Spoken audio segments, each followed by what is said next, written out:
Hi everybody, I'm here with a rainbow owl and furry owl and the owl twins and the pink bear. He's only still got one arm. I gotta get to that pretty soon. They're all tucked up in my chair ready to listen to another chapter of Peter Pan. It's kind of cold and snowy out today, so they're nice and cozy.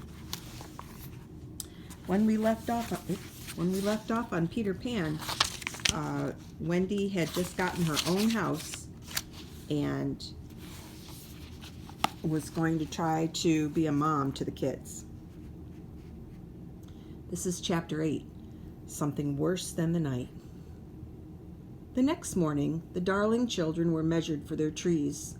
Hook, if you recall, thought it silly to have one tree for each lost boy, but it actually made a great deal of sense.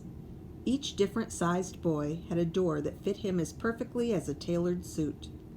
This way, they could all enter the cave at once, without having to wait in line. More important, no other body except each lost boy's exact body could fit in that particular tree.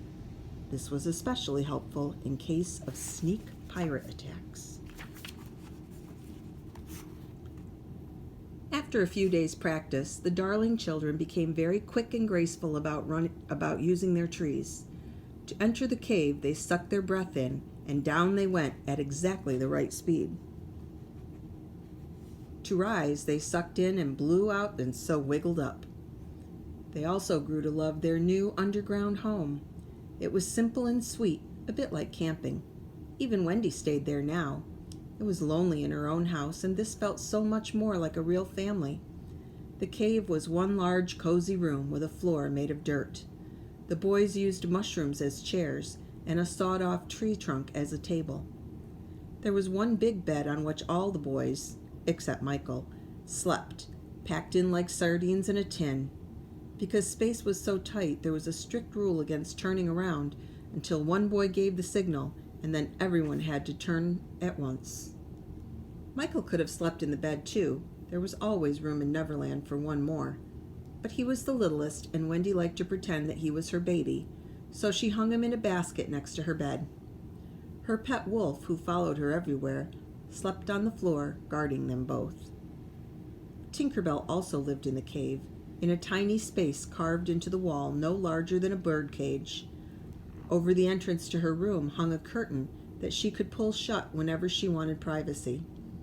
Small as it was, Tink's room was the fanciest part of the whole cave, filled with the finest fabrics, soft tiny bedspreads, and delicately carved antique furniture.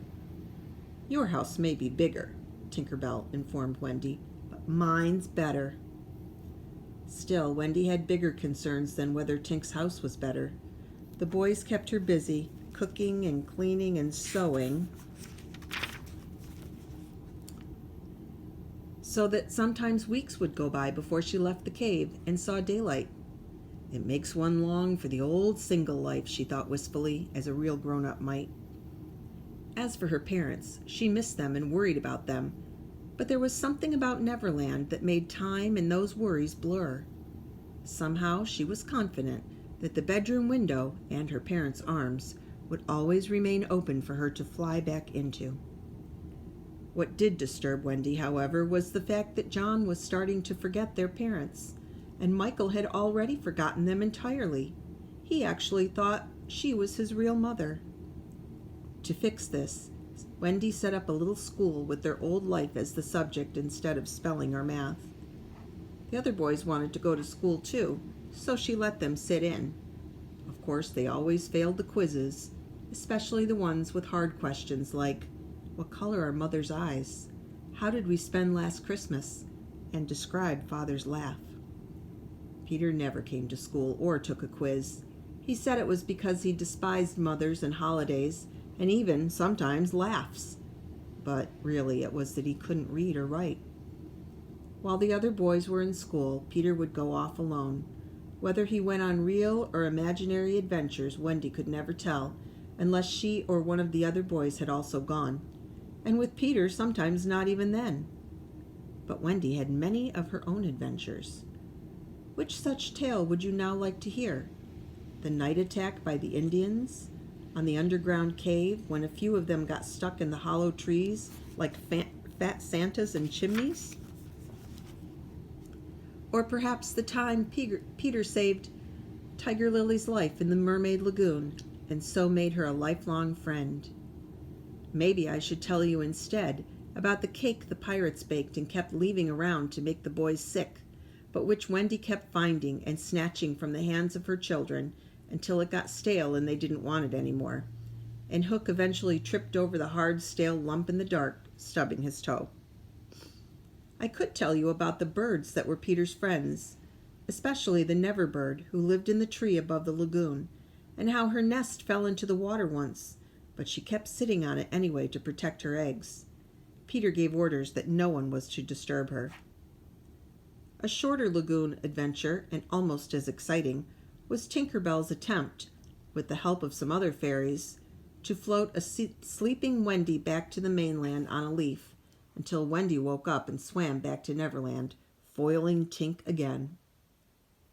Perhaps the best way to choose is simply to toss a coin, and so the lagoon has won. If you are lucky, when you close your eyes at night, you will sometimes see a lovely lagoon where the mermaids live and sing their beautiful songs. When you are awake, the nearest you can get to the lagoon is the beach at sunset in the surf. The children spent long summer days at the lagoon, swimming or lazily floating. Much to Wendy's disappointment, the mermaids turned out to be as unfriendly as Tinker Bell. When they weren't splashing her with their tails, they ignored her entirely. The mermaids didn't like the boys either, except, of course, Peter. Peter spent hours talking to the mermaids or sitting on their tails when they got particularly cheeky.